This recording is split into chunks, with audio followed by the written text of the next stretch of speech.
Everest Base Camp Trekking Tips. Here's a few tips for those headed trekking up to Everest Base Camp or the surrounds. Pre-training.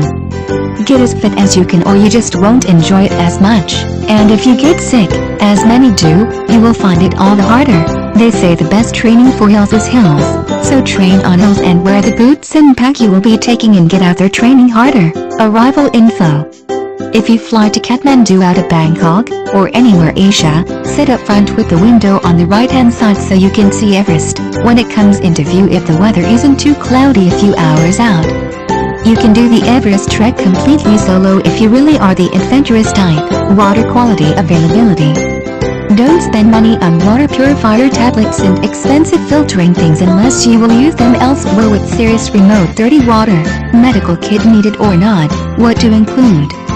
You can buy all your drugs without prescription in Kathmandu and much cheaper than home. They're all legitimate quality so no worries there apparently.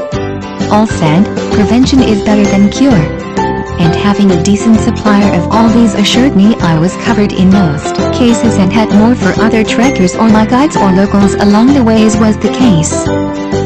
Hats and head coverings. I took a broad-brimmed crushable cowboy hat for down low but was happy to revert to my baseball cap up higher and at times it got windy. Thermals, the basic choices, go cost-effective and buy polypropylene ones which are fine for not real cold climates, or spend more and get merino woolen ones. Clothing, adequate gear and gloves. For this trip take some light and cotton style ones for brisk mornings and some heavier ski ones to place over these if things get much colder. Trekking poles. I strongly recommend them. It turns you into a much more efficient four-legged beast than a two-legged one and I read some more using them.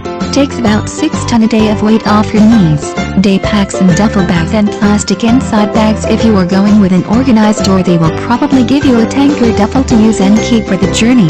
Boots and other footwear. You need decent high-cut boots, not trainers as some suggest. Yes, you could walk in trainers. Helicopters cost. Benefits. Use the only motorized vehicle you're likely to see beyond Lukla is a helicopter heading up or back the Valley Everest Base Camp. It will be carrying sick or injured trekkers or maybe locals, and their gear or expedition folks from